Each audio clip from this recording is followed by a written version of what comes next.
My father, Robert Lindbergh, everyone knew him as Bob. Born October 27, 1938, passed away December 14th of 2020. I called him Dad, sometimes Pa, an homage to my grandfather because that's what my dad called him. My dad loved baseball, to play it when he was young and as a lifelong fan. So in the top of the first inning of his life, he was born as a third generation of Burgess to Palmer and Agnes in rural Penn, North Dakota. When he was born, he was lucky enough to have a 10-year-old brother already, Richard, who would not just be an older brother, but his lifelong best friend. He also had a sister, Isla, who was 5 at the time. She would pass away in childhood. Some years later, Lauren Jean would join the family, a cousin who Palmer and Agnes would raise as their own. In the first 3 innings of his life, he lived on a family farm, helping raise crops and livestock and play baseball. His father was a ball player himself, a second baseman. He cleared cropland they owned right outside of Penn and built a ball field for my dad and his friends to play on. Richard did more of the heavy lifting on the farm so my dad could pursue his passion for baseball. Richard has often told the story of Dad hitting a baseball by tossing it in the air to himself, and their trusty dog would run after it and retrieve it.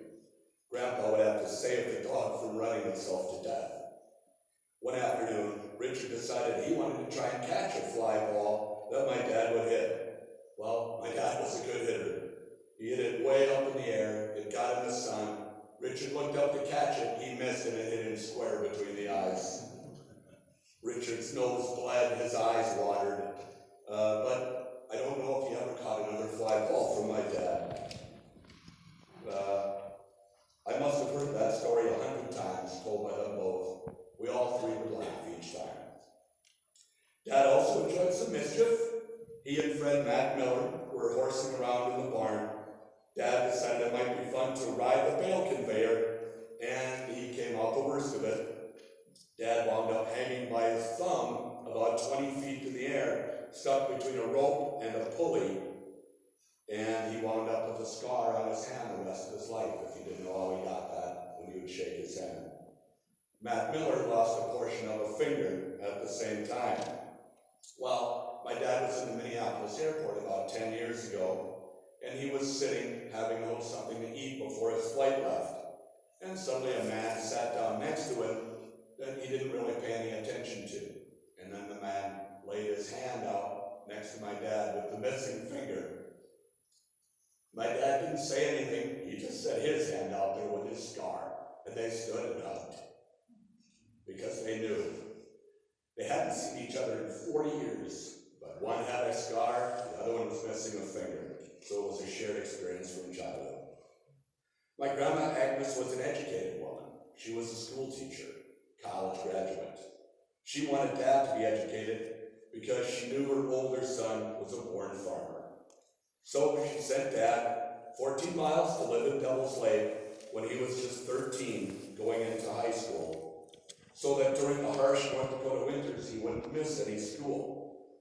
During those high school years, Dad said he got really good at shooting pool, not so much at school. He and his friend Richard Foss, who's here today, would shoot pool down at what they called the American at the time. Dad would tell me that he got through high school, but it was college when he found his passion for research. He earned his bachelor's degree at Jamestown College, earned his master's in education from Northern Arizona, and his PhD in philosophy at the University of North Dakota. He loved research. He loved paper. Look for the watermark, he would tell me. That's how you know it's quality paper. Always use that for your resume. People notice. His first job as a teacher and coach was at St. Mary's High School in Devil's Lake. He was just 23. Coincidentally, that's when my mother, Connie DePlazis, was a senior. After she graduated, they would begin dating and then get married shortly after. Then my sister Stacy was born in Las Vegas, where he had taken a job teaching math to middle school kids and coaching baseball. He and his childhood friend Jim Bryn both went out there. Jim to this day lives in Reno, Nevada. But my dad longed for home, and they moved back to North Dakota to McCluskey, where he was a principal, math teacher, basketball coach, and sold popcorn at halftime, you would say. Followed by that, he went to Michigan, North Dakota, where he became the youngest superintendent of schools in state history. During the middle innings of his life, he moved his young family to East Grand Forks, after which he became a professor at Valley City State and the baseball coach. He longed for more, however, and was in Valley City for just a year before taking a job in Minneapolis public schools, working in administration. That was 1971. He would live the rest of his life in the suburban Minneapolis. He loved living in and near the Twin Cities. My sister was 9 and I was 7 then when we moved to the cities. That's where he gave me my love for sports. He would often come home in the early evenings after a long day dealing with the huge bureaucracy of Minneapolis public schools. He would scoop me up and we would go and see the Twins play. Or go for basketball, where he would have season tickets for 35 years. He would sometimes get me out of school so that we could go and see Gopher coaches speak at what they called the backcourt club for boosters. We would go to every game and 30 or so Twins games each year when we lived in Plymouth. He became disenchanted with what he was working on, and he would tell me later in life he wished he had never left teaching and coaching. But as luck would have it, he was at one of my baseball games, and he and my mom met another couple who had a son playing on my team. And that's where they would get into the world of business in a multi-level marketing company called Shackle. He and my mom were almost immediately stars in the business. They quickly rose up the ranks to what was the top level you could achieve, master coordinators. During their career in Shackley, they traveled the world to places like Hawaii, Acapulco, London, Paris, Versailles. Those are the ones my sister and I got to go to. In Acapulco, Dad took me deep sea fishing, where he hauled in a beautiful swordfish that he mounted and had it hung on the wall in our house for many years. The Shackley business allowed my parents to also travel and buy their dream home in Bloomington. They went to Moscow at the height of the Cold War and to my mom's ancestral home in Switzerland. It was Bloomington where I went to high school, but I struggled. Often, my dad and I were at odds over my inability to even attend school, let alone get good grades. We had our disagreements as fathers and sons do. But even during the worst of our relationship, we always had baseball.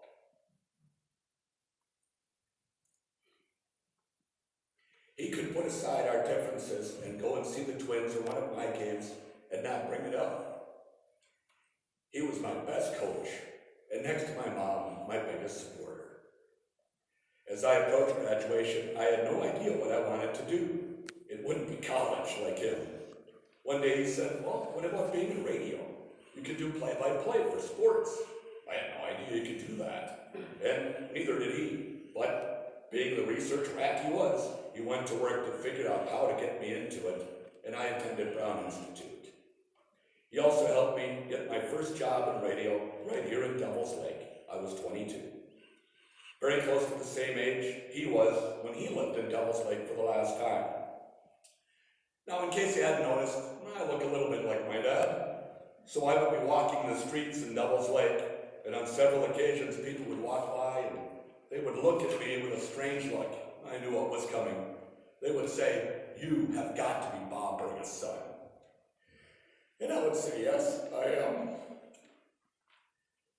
They would revel in telling me stories about the time they saw my dad hit 2 home runs in the same game for the town team, or the time he pitched a one-hitter against Jamestown.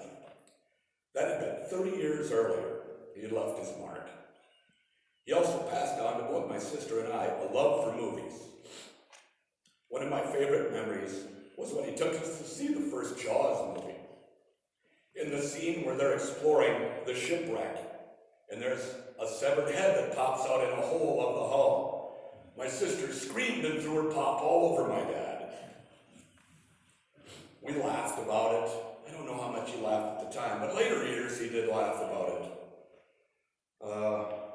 We laughed, and that was the last time we went to a movie and told that story just before he died. He was always my best career advisor, helping me navigate radio searches that took me all over the United States. When I was in Ottumwa, Iowa, I was there just a few days, and I was calling him and telling him I need to find another job. This isn't working out. That same day, he went to Minneapolis to look at the job board at Brown Institute and called me and said, there's a sports director job in Wilmer, Minnesota. That'd probably be good for you. Well, thanks, Dad. I'm still there, 26 years later. You were right, as he often was. He left the Shackley business after some time and went to work as a vice president for Harvey McKay. He wasn't afraid to take chances, proving that by skydiving alongside me when I was 21 and he was a little bit older. While working for McKay Envelope, he was able to secure World Series tickets in 1987. We went to game one, then I had to come back to Devil's Lake to go to work. He went to the rest of the World Series games in Minneapolis, but told me it wasn't the same without me with him. He and my mom would later separate and divorce, and he continued his career in business, leaving McKay and getting into international mergers and acquisitions, which he would do for some time. He moved to Elk River in 1999, where he lived the last innings of his life. He remarried and was divorced to Beth Steiner. In Elk River, he found a church he loved, Gateway Church. He became a student of the Bible. My sister and I found several tattered Bibles that he had highlighted passages that he loved. I was single for a while myself, and Uncle Richard, and it was the three amigos for some time in Elk River. He always had Richard, Ricky, he liked to call him. Those two loved boxing. They traveled the country together for decades, going to Golden Gloves amateur boxing, or watching it on pay-per-view on TV. They also loved to eat out, another passion he passed down. Although my dad's taste was just a little more varied than my Uncle Richard's. The three of us went to hundreds of movies together. If it was an action movie, we were going. He loved knowing the inside story of things. He made it a point to chat with the owner of a theater or restaurant near his home in Elk River and ask him about their business. He was always curious. He also would go to downtown Minneapolis boxing gyms and talk to the fighters and the trainers themselves. He was a Reagan Republican, converting from voting Democrat up until that point in 1980 election. He was an early Trump supporter, like my wife, but wished that he would tone down the rhetoric just a little bit once he was elected. He and his cousin Art would have some passionate but respectful political discussions. Art's son Sean, who is with us here today, was kind enough to share some emails he found between his dad and mine. Here's just a little bit of that exchange. I'm paraphrasing some. It was in 2004 when George W. Bush was winning his second term. From Art, retired Colonel Hackworth says, most wars could have been settled ahead of time with negotiation. Is there something wrong with that? Kick that PhD into action and think about it. To which my dad replied, people are tired of the old socialist liberals like Moe and Mondale. You crowed again too early. I'm sitting here waiting for Mondale to make his concession speech. For governor of Minnesota, when liberals lose in Minnesota, it's a bad day for Democrats everywhere. How is your health? I'm concerned you might be burping. Get on the bandwagon of progress and success, not 21% interest rates and 12% inflation. They loved to needle each other, and they loved each other. In his later years, he ministered to inmates in Elk River Prison.